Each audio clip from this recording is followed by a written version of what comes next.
नमस्कार दोस्तों, मेरा नाम अक्षत है और आज हम देखने वाले हैं कि ब्लोट क्या होता है। तो इसके पहले हमने पढ़ा है कि मिल्क फीवर क्या होता है, जो डिजीज़ है कैटल्स में, मिल्क फीवर क्या होता है। और हमने बहुत से टॉपिक्स क्लियर किए हैं, जैसे रेशनिंग ऑफ कैटल क्या होता है, हमने रेड सिंधी पढ़ा है, हमने हॉल्स्टीन फ्राइजीन पढ़ा है, हमने कंग्याम कैटल ब्रीड पढ़ा है। ये सब वीडियोस आपको उसमें इससे इन सब वीडियोस की लिंक मैं डिस्क्रिप्शन में दे दूँगा, आप देख लीजिएगा। और ये सब वीडियोस चैनल पे अवेलेबल हैं, सो you are invited to visit the channel and subscribe if you have not, and like and share। तो चलिए हम देखते हैं ब्लोट होता क्या है। सो चलिए, ब्लोट जो होता है वो टिम्पनी, इसको अनदर नेम इसका है टिम्पनी। ठीक है, bloat is a disease of ruminants, जो ये एक डिजीज़ है रूमिनेंट्स का, इन विच रूमेन एंड रेटिनाकुलम, जो कि स्टमक का पार्ट है, disease of ruminants in which rumen and reticulum is over distended with gases of fermentation। ठीक है, तो ब्लोट जिसको हम टिम्पनी के नाम से भी जानते हैं, वो एक डिजीज़ है रूमिनेंट्स में। ठीक है, गायों, मवेशियों में आप कह सकते हैं, मवेशियों में या गायों में, इन विच जिसमें रूमेन और रेटिकुलम जो कि स्टमक का पार्ट है वो more than enough over distend हो जाता है, फूल जाता है, फैल जाता है। क्यों? Gases of fermentation. ठीक है, तो फर्मेंटेशन के गैसेस के कारण र्यूमेन और रेटिकुलम जो है ओवर डिस्टेंड हो जाता है। ठीक है, इसका मेजर कॉज क्या होता है ये हम देखते हैं। इसका कॉज होता है excess intake of fresh legumes. Legumes मतलब जो दाल वाली फैमिली होती है, चना हो गया, मूंग हो गया, पी हो गया, ये सब जो फैमिली होती है, इसके प्लांट्स जो होते हैं, इसको कहते हैं लेग्यूम्स। तो excess intake of fresh legume, जो फ्रेश लेग्यूम है उसका एक्सेस इनटेक कर लेगी अगर काऊ आपकी, तो ये हो सकता है। Feeding of high grain ration led to frothy bloat. ठीक है, जो क्या है, feeding of high grain ration, अगर आप उसको बहुत ज़्यादा ग्रेन वाली चीज़ें दे रहे हैं, अनाज वाली चीज़ें दे रहे हैं, तो ये भी लेड करेगा फ्रॉदी ब्लोट को। फ्रॉदी आप कह सकते हो झाग, तो वही मतलब ओवर डिस्टेंड हो जाएगा इसका र्यूमेन और रेटिकुलम। ठीक है, ऑब्स्टक, यहाँ पे स्पेलिंग गलत दिया है, obstruction to normal expulsion of the gases from human by choking the oesophageal passage by corn cob, turnip and sugar beet cause the free gas bloat. ठीक है, तो ब्लोट आप देख ही सकते हो, दो तरीके का दिया है, फ्रॉदी ब्लोट और फ्री गैस ब्लोट। ये हम इसमें दिया नहीं है तो I am not gonna describe it. तो देखते हैं, obstruction to normal expulsion of gases. तो जो नॉर्मल एक्सपल्सन ऑफ गैसेस है, जो उसका प्रोसीजर है, उसमें ऑब्स्ट्रक्शन आ जाता है। ठीक है, तो ये होता है। ठीक है, ये कैसे होगा? By choking the oesophageal passage. जो उनका ईसोफेगल पैसेज मतलब माउथ से लेके एनस तक जो ईसोफेगल पैसेज है, उसमें कॉर्न कॉब, टर्निप या शुगर ब्रीड के कारण फ्री गैस ब्लोट हो जाता है। ठीक है, तो नॉर्मल एक्सपल्सन ऑफ गैसेस जो होता है उसमें कॉर्न कॉब, टर्निप और शुगर बीट के कारण उसको ब्लॉक कर देता है, चोक कर देता है, जिसके कारण फ्री गैस ब्लोट होता है। ठीक है, सो लेट्स सी सिम्टम्स क्या होते हैं इसके। तो सिम्टम्स आप कह सकते हो लक्षण। तो लक्षण क्या क्या होते हैं? एक्यूट फॉर्म ऑफ टिम्पनी, देखिए ब्लोट का हमने वहीं छोड़ दिया। एक्यूट फॉर्म ऑफ टिम्पनी क्या होता है? Results in sudden death before rendering any aid to the affected animal. ठीक है, रेंडरिंग मतलब हमको पता होना कि हमें ये पता चले कि हमारी गाय जो है वो प्रॉब्लम में है, उसके पहले ही उसका सडन डेथ हो जाता है। तो हमको कोई मौका ही नहीं मिलता कि हम कोई एक्शन उसके खिलाफ, जो टिम्पनी है उसके खिलाफ हम ले सकें।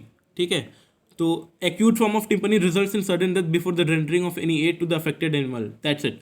इन एक्यूट केसेस मतलब आप कह सकते हो एक ही बार में पूरा खत्म। और क्रॉनिक, देखिए एक्यूट और क्रॉनिक जो होता है काफ़ी सिमिलर टर्म है, जिसमें काफ़ी कंफ्यूजन होता है। जैसे एक्यूट क्या होता है कि एक ही बार में, सडन, एक बार में, एक अटेम्प्ट में बहुत ज़्यादा लॉस करना। और क्रॉनिक मतलब क्या होता है? छोटे छोटे अमाउंट में एक्यूमुलेट करके फिर उसको हार्म करना, इसको हम क्रॉनिक कहते हैं।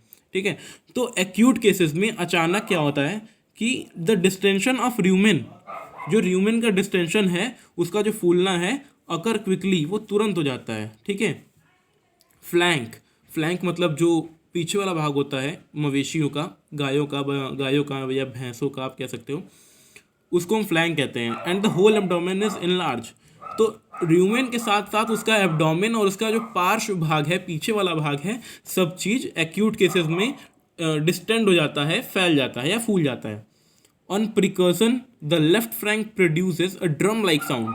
ठीक है, जब हम उसको ऐसे नॉक करते हैं, ऐसे नॉक करते हैं, तो जो लेफ्ट फ्लैंक है, पीछे वाला जो लेफ्ट भाग है, वो ड्रम जैसा साउंड देता है। ठीक है, मतलब वो गैस होता है, तो उसको जाहिर सी बात है आप उसको ऐसे करोगे तो उसमें साउंड निकलेगा ही निकलेगा। Initially the animal frequently gets up and lies down. ठीक है, तो शुरू में क्या होता है कि एनिमल उसको अनकंफर्टेबल होता है, अनकोऑर्डिनेटेड मूवमेंट होता है, तो वो खड़ा होती है, बैठती है, ताकि कहीं से उसको गैस में जगह मिले वो होने का, पैसेज ऑफ गैस के लिए, सॉरी।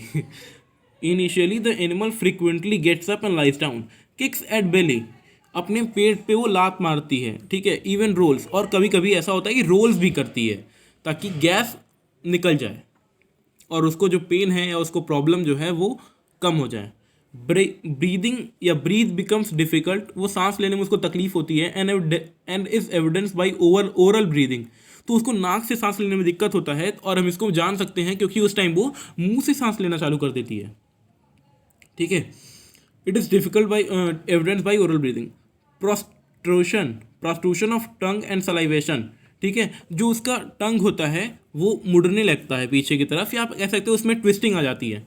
एंड सलाइवेशन, सलाइवा का फॉर्मेशन मोर देन एनफ हो जाता है, एक्सेस हो जाता है। इससे हम पता कर सकते हैं कि उसको ये प्रॉब्लम है टिम्पेनी या ब्लोट की। ठीक है, when the distension of abdomen become extreme, जब एब्डोमेन का एक्सटेंशन जो है या डिस्टेंशन जो है, फूलना जो है, वो एक्सट्रीम हो जाता है, मोर देन नॉर्मल हो जाता है, काफ़ी ज़्यादा उसको प्रॉब्लम होने लगती है, then the animal exhibits uncoordinated movement, as I have earlier said you discussed. Uncoordinated movement हो जाता है, इनएबिलिटी टू स्टैंड, वो खड़ी नहीं हो पाती, फॉल्स ऑल ऑफ सडन, वो तुरंत गिर जाती है, collapse and death occur quickly, वो गिरने के बाद उसकी डेथ हो जाती है। So this is very deadly disease. तो इसके लिए हम जो भी हो सके करने के लिए फ्रेश लेग्यूम्स कम देना चाहिए, उसको ग्रेन राशन कम देना चाहिए, जितना ज़रूरत है उतना ही दो ना भाई, ज़्यादा देने की क्या ही ज़रूरत है। ठीक है, तो अभी ख़त्म नहीं हुआ है, अभी बचा है। इन क्रॉनिक टेम्परिंग, क्रॉनिक ऊपर देखे थे हम लोग, क्रॉनिक क्या होता है, छोटे छोटे पार्ट्स में एक्यूमुलेट होके सीवियर बन जाना।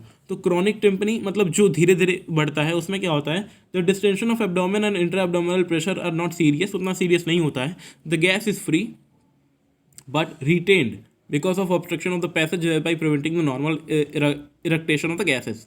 तो गैस फ्री होता है, उतना प्रॉब्लम नहीं होता है, लेकिन ऑब्स्ट्रक्शन टू पैसेज है तो प्रॉब्लम तो होगी थोड़ी बहुत ना।